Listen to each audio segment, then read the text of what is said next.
Bismillahirrahmanirrahim.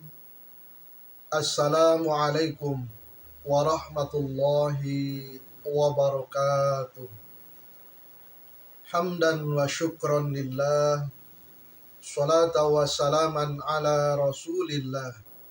Wa ala alihi wa ashabihi wa mawala amma ba'du.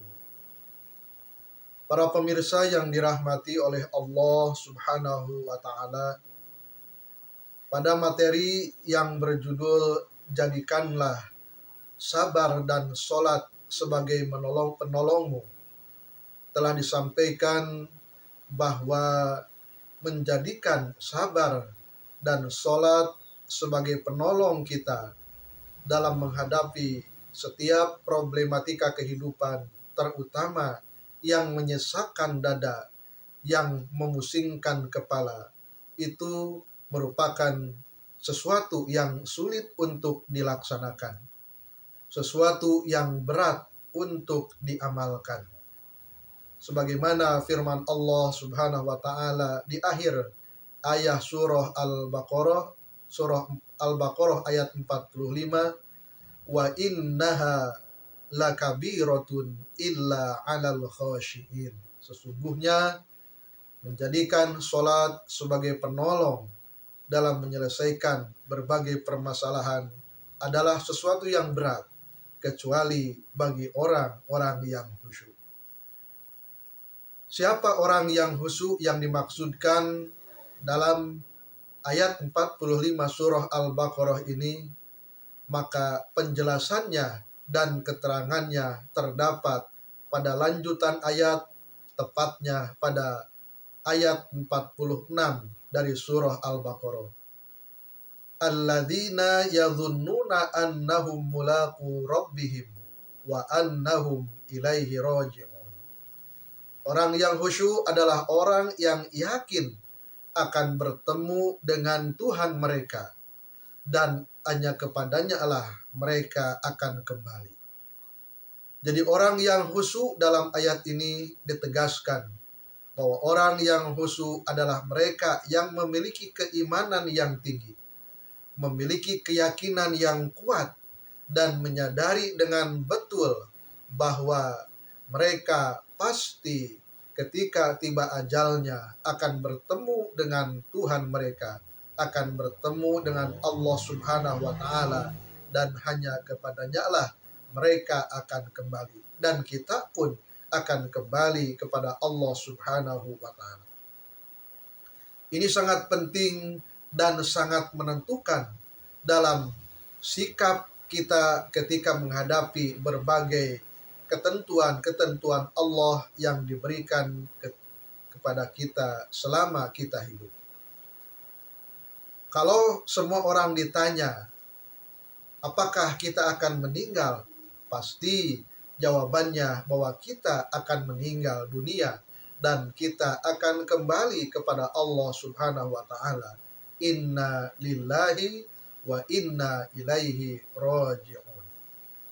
Tetapi yang jarang itu adalah mereka yang sadar, keyakinannya benar-benar tumbuh kuat dalam relung jiwanya, dalam relung kalbunya, sehingga keyakinan itu menjadi sesuatu yang memberikan kekuatan pada dirinya dan menyadarkan dirinya bahwa setiap masalah yang akan dihadapi itu pasti ada solusinya, dan setiap manusia selama hidupnya pasti akan diuji oleh Allah Subhanahu wa taala, dan semuanya akan dikembalikan kepada Allah.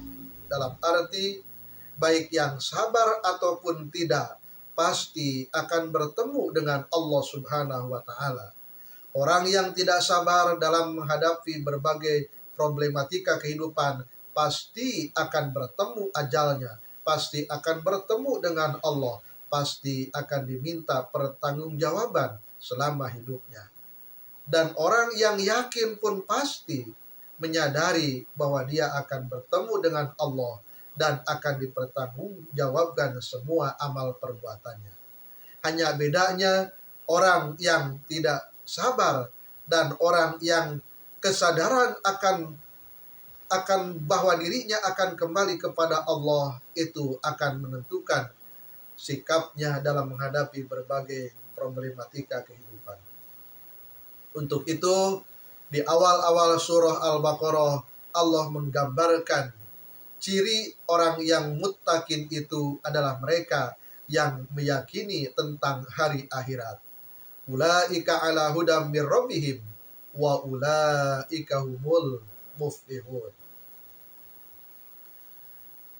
Ayat sebelumnya mereka digambarkan oleh Allah, yaitu yang beriman kepada Al-Quran dan beriman kepada kitab-kitab yang diturunkan kepada Nabi dan Rasul sebelum Nabi Muhammad SAW, dan digambarkan di akhir ayatnya wabil akhirati hum yuqinun, dan mereka meyakini tentang adanya hari akhirat, meyakini tentang adanya hari penghisaban, pembalasan setiap amal perbuatan.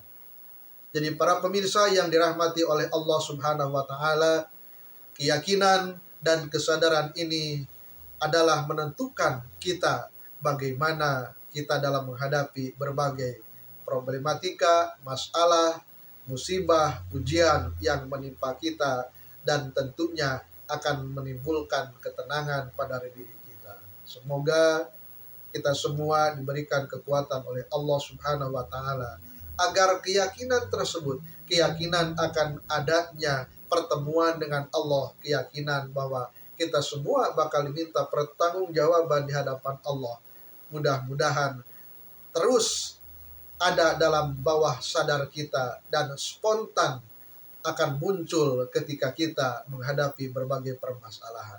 Semoga bermanfaat. Wassalamualaikum warahmatullahi wabarakatuh.